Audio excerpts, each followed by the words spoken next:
Hello दोस्तों, आज की इस नई वीडियो में आपका स्वागत है। आज की इस वीडियो में हम गांधी युग के बारे में पढ़ेंगे। गांधी युग में हम गांधी जी द्वारा किए गए सभी प्रमुख राजनीतिक कार्यों को पढ़ेंगे। तो हम इस वीडियो को शुरू करते हैं। सबसे पहले हम गांधी जी के बारे में सामान्य परिचय देखते हैं। गांधी जी का सामान्य परिचय। गांधी जी का जन्म 2 अक्टूबर 1869 को गुजरात राज्य के पोरबंदर नामक स्थान पर हुआ था, जो उस समय बम्बई का स्थान था। गांधी जी के पिता का नाम करमचंद गांधी था और माता का नाम पुतलीबाई था। गांधी जी की जो पत्नी थी उनका नाम कस्तूरबा गांधी था, जिनके साथ उनका विवाह 13 वर्ष की आयु में हुआ था। गांधी जी के 4 पुत्र थे, हरिलाल, मणिलाल, रामदास और देवदास। राजस्थान के एक व्यापारी जिनका नाम जमनालाल बजाज था, वो गांधी जी से अत्यधिक प्रभावित थे, इसलिए जमनालाल बजाज को गांधी जी का 5वां पुत्र भी कहा जाता है। गांधी जी ने वकालत की पढ़ाई इंग्लैंड से की। गांधी जी 1889 में इंग्लैंड वकालत की पढ़ाई करने गए और 1891 में गांधी जी इंग्लैंड से वकालत की पढ़ाई करके वापस आए। गांधी जी ने कुछ समय तक भारत में ही वकालत करने की कोशिश की, लेकिन गांधी जी अपनी साख नहीं बना पाए और वकालत उनकी अच्छी नहीं चली। इसलिए गांधी जी कुछ समय के लिए निराश हुए, लेकिन उनकी निराशा ज़्यादा देर तक नहीं रही। गुजरात के एक व्यापारी थे जिनका नाम था दादा अब्दुल्ला। उन्होंने गांधी जी को अपने एक केस के सिलसिले में दक्षिण अफ्रीका बुलाया, क्योंकि दादा अब्दुल्ला जो केस लड़ रहे थे उसके सभी कागज गुजराती भाषा में थे। अर्थात उन्हें एक ऐसे व्यक्ति की आवश्यकता थी जो वकालत के साथ साथ गुजराती भाषा भी जानता हो। तो इस कार्य के लिए उन्होंने गांधी जी को उपयुक्त माना। इसलिए गांधी जी दादा अब्दुल्ला के कहने पर दक्षिण अफ्रीका चले गए। गांधी जी ने वहां पर केस के सिलसिले में सभी कार्य किए। गांधी जी जब डरबन से प्रिटोरिया एक रेल यात्रा में जा रहे थे और उनके पास रेल की प्रथम श्रेणी की टिकट थी। जब एक रेलवे के जो अधिकारी थे उन्होंने गांधी जी को प्रथम श्रेणी के डब्बे में देखा। हालांकि गांधी जी के पास प्रथम श्रेणी के डब्बे की टिकट भी थी, लेकिन अंग्रेज को एक काले व्यक्ति का प्रथम श्रेणी के डब्बे में बैठना अच्छा नहीं लगा। इसलिए उस रेल जो कर्मचारी ने अगले स्टेशन पर अपने कुछ साथियों के साथ गांधी जी को ट्रेन से बाहर फेंक दिया और उस स्टेशन का नाम था पीटर मैरिट्सबर्ग, जो साउथ अफ्रीका का स्टेशन है। उसके बाद गांधी जी को उससे बहुत बुरा लगा, लेकिन गांधी जी ने उसको अपना साहस बनाया और उसके बाद उन्होंने अंग्रेजों का विरोध करने का निश्चय किया। गांधी जी उसके बाद प्रिटोरिया गए और उन्होंने केस में दादा अब्दुल्ला को जीत दिलाई। उसके बाद गांधी जी ने 1894 में नटाल इंडियन कांग्रेस नाम की एक संस्था की स्थापना की और गांधी जी ने 1903 में एक पत्रिका का प्रकाशन किया। उस पत्रिका का नाम था इंडियन ओपिनियन। गांधी जी ने 1904 में फिनिक्स आश्रम की स्थापना की। उसके बाद 1906 में गांधी जी ने दक्षिण अफ्रीका में अपना प्रथम सत्याग्रह किया। हालांकि अगर प्रश्न ये हो कि भारत का जो प्रथम सत्याग्रह था वो कब था, तो वो था 1917 का चंपारण का सत्याग्रह। लेकिन अगर सिर्फ प्रथम की बात करें तो वो दक्षिण अफ्रीका में किया गया 1906 का उनका सत्याग्रह था।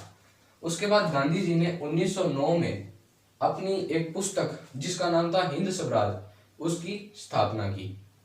उसके बाद गांधी जी का जो दक्षिण अफ्रीका का समय था वो अपनी समाप्ति की ओर था और गांधी जी 9 जनवरी 1915 को भारत वापस आ गए। गांधी जी के 9 जनवरी को वापस आने के ही लिए भारत के अंदर हर साल 9 जनवरी को प्रवासी दिवस के रूप में इसे मनाया जाता है। अब हम बात करें, गांधी जी भारत में आ गए। गांधी जी भारत में आए और भारत की राजनीति से जुड़ना चाहते थे और गांधी जी ने अपना जो गुरु था वो किसे बनाया, गोखले जी को बनाया। तो गांधी जी के जो गुरु थे वो गोपाल कृष्ण गोखले थे, ये भी आपसे पूछा जा सकता है। इसके बाद हम बात करें, गांधी जी ने 1916 के अंदर गुजरात के अंदर साबरमती आश्रम की स्थापना की, जो बहुत ही प्रमुख जगह है गांधी जी की। उसके बाद क्या हुआ, 1914 से लेकर 1918 तक प्रथम विश्व युद्ध हुआ। फर्स्ट वर्ल्ड वॉर के टाइम पे गांधी जी ने भारत के युवाओं से ये निवेदन किया कि वह ब्रिटिश का सहयोग करें और ब्रिटिश आर्मी में शामिल हो, क्योंकि उस समय गांधी जी का ये मानना था कि अगर भारत के युवा और भारत के जो लोग हैं वो अंग्रेजों का साथ देंगे तो उसके बदले अंग्रेज भी भारतीयों के प्रति सहानुभूति रखेंगे। इसलिए गांधी जी के कहने पर बहुत सारे जो युवा थे वो अंग्रेजों की आर्मी में शामिल हो गए। इसलिए गांधी जी को भर्ती वाले सार्जेंट की संज्ञा दी जाती है। उसके बाद गांधी जी ने 1917 के अंदर चंपारण सत्याग्रह किया। बिहार के अंदर एक स्थान है चंपारण, उसके एक गरीब जो किसान थे राम कुमार शुक्ल, वो गांधी जी के पास आए। उन्होंने गांधी जी से निवेदन किया कि वे उनके साथ बिहार चंपारण चलें और वहाँ के जो गरीब किसान हैं उनकी स्थिति को देखें और उनके लिए कुछ करें। गांधी जी राम कुमार शुक्ल के साथ बिहार गए। उन्होंने चंपारण में किसानों की बुरी स्थिति को देखा और अंग्रेजों के खिलाफ उन्होंने सत्याग्रह किया। ये गांधी जी का भारत में किया गया पहला सत्याग्रह था। चंपारण में एक प्रणाली चल रही थी जिसका नाम था 3 कठिया प्रणाली। इस प्रणाली के अंतर्गत जो जमीन थी उसके 3/20 हिस्से पर चंपारण के किसानों को नील की खेती करनी पड़ती थी और जो ये 3/20वां भाग था ये उनकी जमीन का सबसे उपजाऊ हिस्सा हुआ करता था।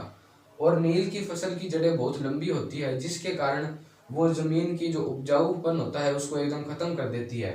इससे यहाँ के किसानों की जमीन बर्बाद हो रही थी और गांधी जी ने किसानों के हक में आवाज उठाई और गांधी जी ने सत्याग्रह किया जिससे अंग्रेजों को झुकना पड़ा और किसानों के करों में भी उनको रियायत देनी पड़ी और गांधी जी का चंपारण सत्याग्रह सफल हुआ।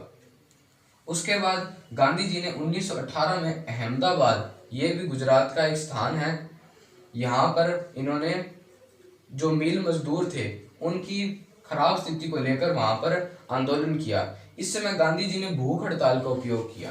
गांधी जी ने यहाँ पर भूख हड़ताल का उपयोग किया और यहाँ पर भी उन्होंने मिल मजदूरों के लिए आवाज उठाई और उसमें सफलता प्राप्त की।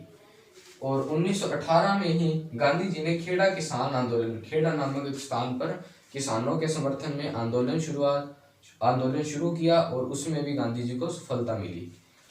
1919 में अंग्रेजों ने एक एक्ट बनाया जिसका नाम था रोलेट एक्ट। इस एक्ट को ना वकील, ना अपील, ना दलील के एक्ट के नाम से भी जाना जाता है, क्योंकि इसमें जब भी कोई केस फाइल किया जाता था तो उसके लिए ना तो अपने कोई वकील ले सकते थे, ना कोई अपील की जाती थी, ना ही कोई दलील। इस एक्ट का भारत में बहुत विरोध हुआ और सबसे ज्यादा विरोध इसका किया गया पंजाब के अंदर। पंजाब में इसका सबसे ज्यादा विरोध हुआ जहां लाला लाजपत राय के नेतृत्व में लोगों ने विद्रोह किया और वहां पर जब पुलिस ने लाठीचार्ज की तो लाला लाजपत राय की लाठीचार्ज के अंदर मृत्यु हो गई। और 1919 में ही रोलेट एक्ट के चलते 1919 में पंजाब में जलियांवाला बाग हत्याकांड हुआ जिससे पूरे देश के अंदर एक बहुत ही बुरा माहौल बना और गांधी जी ने इसको एक अत्यंत दुखद घटना के रूप में व्यक्त किया। खिलाफत आंदोलन 1919 से 1922 में चला।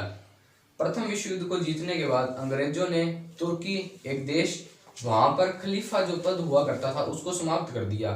खलीफा पद पूरी दुनिया के मुसलमानों के लिए एक बहुत ही सम्माननीय पद था क्योंकि वो उनके धर्मगुरु के रूप में थे और पूरी दुनिया के मुसलमान इससे दुखी हुए और खासकर भारत में भी इसका बहुत विद्रोह किया गया। तो जो खिलाफत आंदोलन था इसकी शुरुआत अली बंधुओं ने की थी, लेकिन बाद में इसका मोर्चा गांधी जी ने संभाला।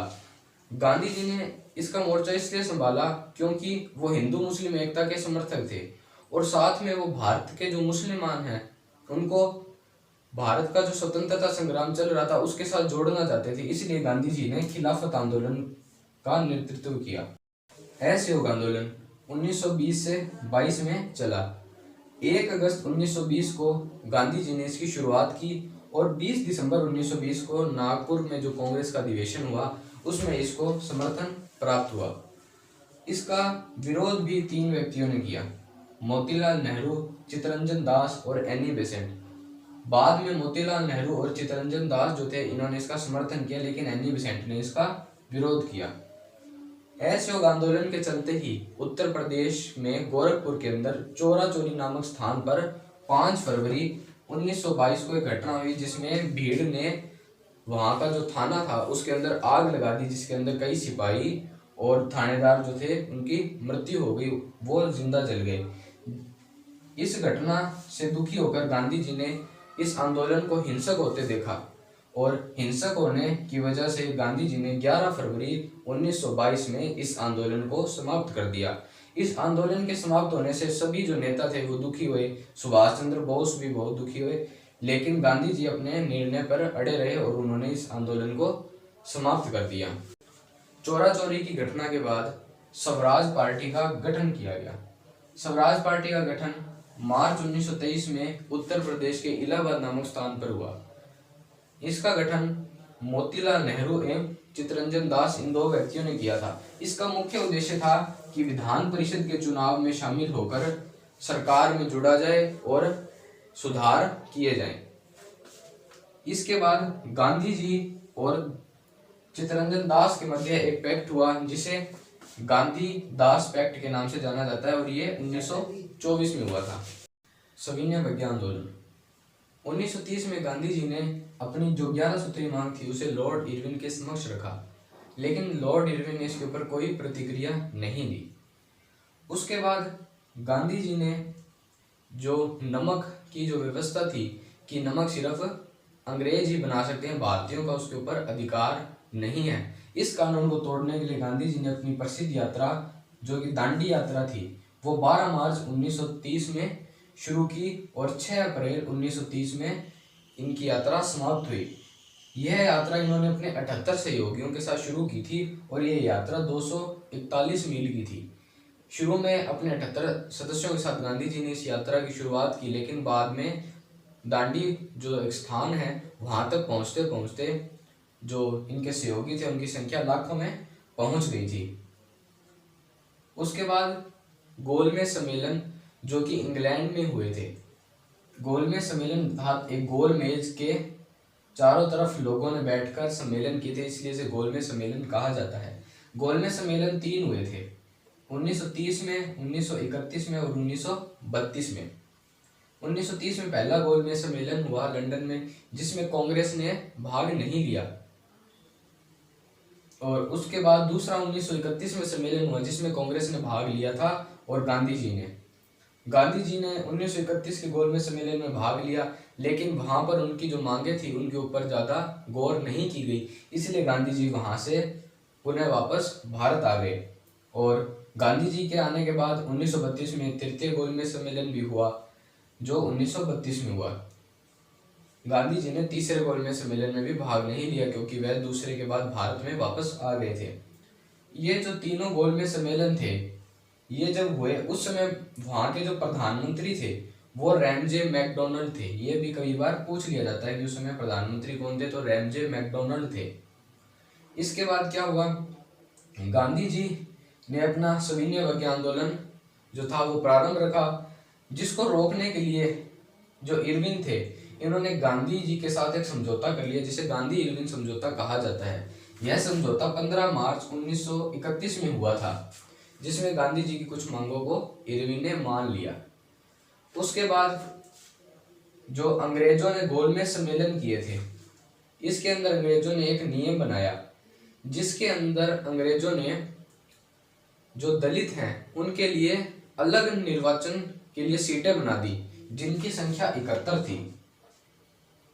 71 सीटें उनके लिए बनाई गई और उसमें सिर्फ दलित लोग ही मतदान कर सकते थे। गांधी जी ने इस व्यवस्था का सख्त विरोध किया क्योंकि अंग्रेजों ने ये जो नीति थी ये हिंदू समाज के अंदर फूट डालने के लिए और जो भारत का राष्ट्रीय आंदोलन चल रहा था उसको तोड़ने के लिए बनाया था, और गांधी जी ऐसा बिल्कुल नहीं चाहते थे। इसलिए गांधी जी ने कहा कि आप सीटों की संख्या बढ़ा सकते हैं लेकिन जो वोट है वो पूरा समाज के सभी सदस्यों द्वारा किया जाएगा, केवल दलित ही उसमें वोट नहीं करेंगे ताकि समाज बिखरे नहीं। इसलिए बाद में 71 की जगह सीटों की संख्या 147 कर दी गई और वोटिंग का अधिकार सभी व्यक्तियों को दिया गया। और पूना पैक्ट जो समझौता था ये गांधी जी और भीमराव अंबेडकर के मध्य हुआ था 26 सितंबर 1932 को इन्हीं सीटों के संबंध में। उसके बाद व्यक्तिगत सत्याग्रह की शुरुआत की गई। व्यक्तिगत जो सत्याग्रह था वो गांधी जी की तरफ से शुरू किया गया। इसके जो पहले सत्याग्रही थे वो थे विनोबा भावे। उसके बाद दूसरे सत्याग्रही का अगर नाम पूछा जाए तो वो थे पंडित जवाहरलाल नेहरू। गांधी जी द्वारा सबसे अंतिम में किया गया और सबसे जो प्रमुख उनका आंदोलन था उसका नाम था भारत छोड़ो आंदोलन, जो 1942 में गांधी जी ने शुरू किया था। इसे अगस्त क्रांति के नाम से भी जाना जाता है और इसकी शुरुआत 8 अगस्त को हुई थी। गांधी जी के इस भारत छोड़ो आंदोलन को रोकने के लिए अंग्रेजों ने ऑपरेशन जीरो आवर चलाया। इसके तहत अंग्रेजों ने जो सभी प्रमुख नेता थे उन्हें गिरफ्तार कर लिया और गांधी जी को भी गिरफ्तार कर लिया गया। गांधी जी को आगरा खां पैलेस में बंदी बनाकर रखा गया। गांधी जी ने भारत छोड़ो आंदोलन की शुरुआत के समय करो या मरो का नारा दिया और गांधी जी ने कहा कि अगर किसी भी नेता की या गिरफ्तारी हो जाती है तो आंदोलन रुकना नहीं चाहिए और हर व्यक्ति आंदोलन में अपनी भागीदारी देगा। और इसीलिए सभी लोगों ने भारत छोड़ो आंदोलन में अपनी भागीदारी दी और भारत छोड़ो आंदोलन भारत के सबसे बड़े आंदोलनों में से एक रहा। भारत छोड़ो आंदोलन सफल रहा और इसने अंग्रेजों की भारत में जड़ों को हिलाकर रख दिया, जिसके चलते अंग्रेजों को भारत को छोड़कर जाना पड़ा। और उसके बाद 30 जनवरी 1948 को नाथूराम गोडसे ने गांधी जी को गोली मार दी और उनकी हत्या कर दी। इस तरह गांधी जी का जो जीवन था वो समाप्त हो गया और गांधी जी ने इस तरह हमारे देश की आज़ादी में योगदान दिया। अगर आपको हमारी दी गई जानकारी अच्छी लगी हो तो इस वीडियो को ज़रूर लाइक करें।